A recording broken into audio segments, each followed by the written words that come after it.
Et on est ravis ce matin d'accueillir Ariel Dombal. Bonjour Ariel Dombal. Vous venez pour nous parler de la Traviata. En fait, vous en faites la mise en scène pour la 15e édition de l'Opéra en plein air. Ce sera de juin à septembre 2015. Et pour les premières dates, c'est le 12 et le 13 juin au domaine de Sceaux.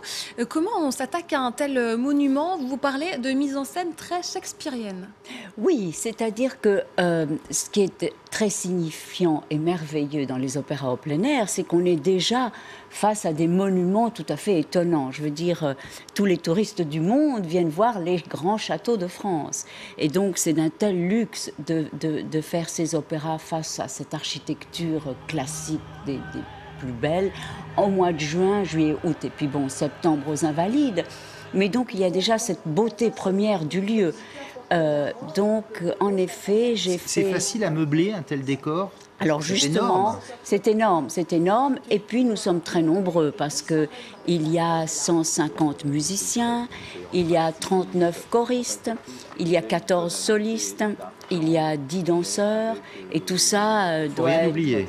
Il faut rien oublier.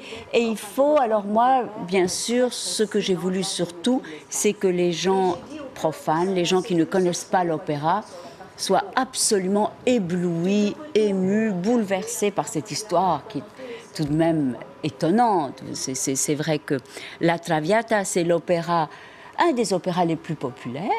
D'une part parce que les gens connaissent tous les airs, ils sont très connus. Là, on entend le fond. C'est une histoire d'amour, en fait. Et c'est une histoire d'amour. Toutes les femmes se reconnaissent sur... Violetta est un personnage qui a été incarné au cinéma, puisque c'est la Dame aux camélias, par Greta Garbo, Sarah Bernard, la Duse. Et puis toutes les cantatrices, toutes les chanteuses ont voulu et ont chanté. Callas, bien sûr, mais Joan Sutherland, Montserrat Caballé, Vittoria de Los Angeles. C'est-à-dire que j'en ai chanté des fragments, mais ce qui est intéressant dans la mise en scène, c'est que je suis tous les personnages, c'est-à-dire que là, je les dirige tous. C'est extraordinairement bien écrit, c'est d'une psychologie raffinée, c'est très moderne. C'est donc, ça a fait scandale quand c'est sorti. On peut rappeler l'histoire, parce que c'est une courtisane à la base. Alors voilà, à la base, c'est une courtisane, une dévoyée. La Traviata, ça veut dire quelqu'un qui... les chemins de traverse.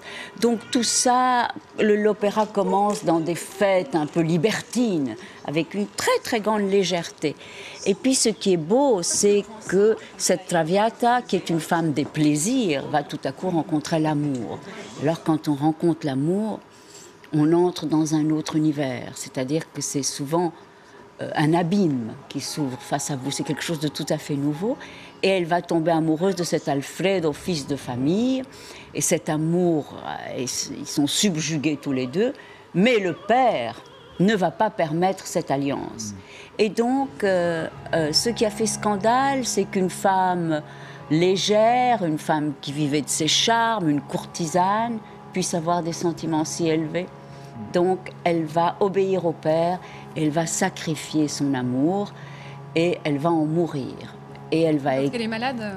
Alors, en plus, elle est phtisique, mais elle cache sa maladie, ce qui est très beau. C'est comme les gens qui... C'est cette dignité merveilleuse féminine, ce courage, et cette sainteté, cette forme de sainteté, d'écrire cette lettre à l'homme qu'elle aime en lui disant « non, je ne t'aime pas », enfin de se sacrifier pour la bienséance, etc. Et alors elle meurt, il y a cette agonie tellement belle, et heureusement, au dernier moment, Alfredo et le père viennent la rejoindre, et le malentendu est dissipé, mais c'est trop tard, elle agonise, elle meurt. Et alors elle meurt, c'est tellement beau, mais jusqu'au dernier moment, elle fait semblant qu'elle va vivre et qu'elle est heureuse. Et son dernier mot, c'est joie, en même temps qu'elle meurt. Donc c'est vraiment très très beau. Tout le monde pleure. On vous regarde diriger justement quelques minutes. Regardez. Oui.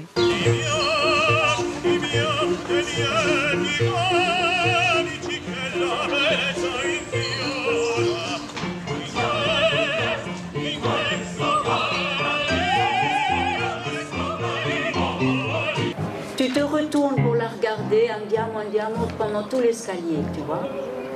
Andiamo. Et puis vous, maintenant, voilà, parfait.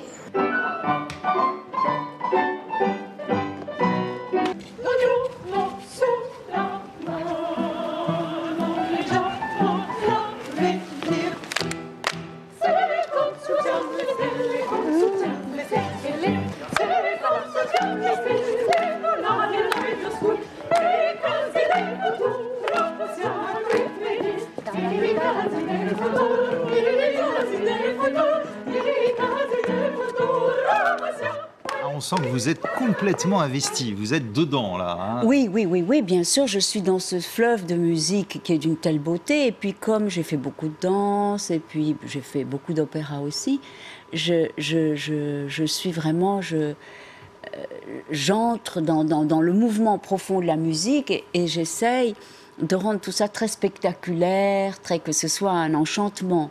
Je n'aime pas l'idée de l'opéra laborieux. Et l'opéra pour l'élite, comme il est souvent vu, comme il a souvent cette image, ça vous énerve aussi? Oui, je trouve que c'est inutile. Les gens, en réalité, sont très éblouis, adorent ces très très grandes voix, ces chœurs, ça vous donne des frissons. C'est extraordinaire d'être au paroxysme de la voix. C'est quelque chose qui techniquement est très difficile à obtenir. Et comment elle passe la voix en plein air? C'est ce qui est plus compliqué. Eh bien, voilà, comme on est quand même enserré à l'intérieur des façades des châteaux, non, c'est très très beau. Et puis j'ai de très belles voix, c'est-à-dire qu'on a fait un casting aussi bien pour les danseurs, on a vu 200 danseurs avant de choisir. Ah, vous les avez sélectionnés? Oui.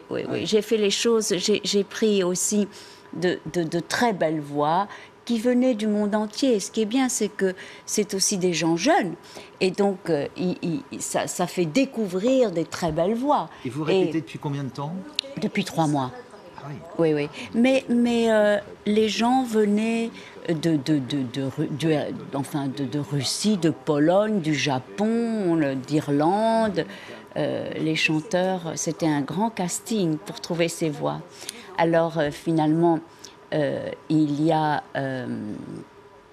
des ténors tout à fait Sami Camp. Donc ça va se terminer, je crois, Fontainebleau, puis les Invalides, hein, pour les C'est ça. châteaux. Le dernier sera les Invalides en septembre, mais avant, il y aura Vincennes, Fontainebleau, Arouet, ce qui est une merveille, tout ça. C'est des châteaux merveilleux. Et vous êtes allé faire les repérages Oui, bien sûr.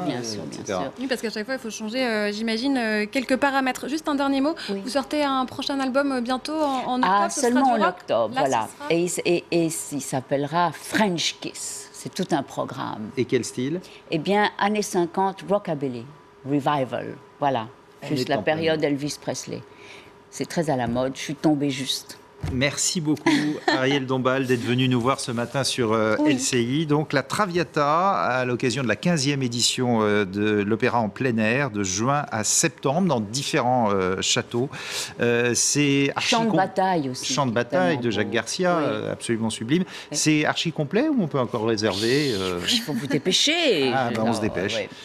Merci beaucoup Ariel Dombal.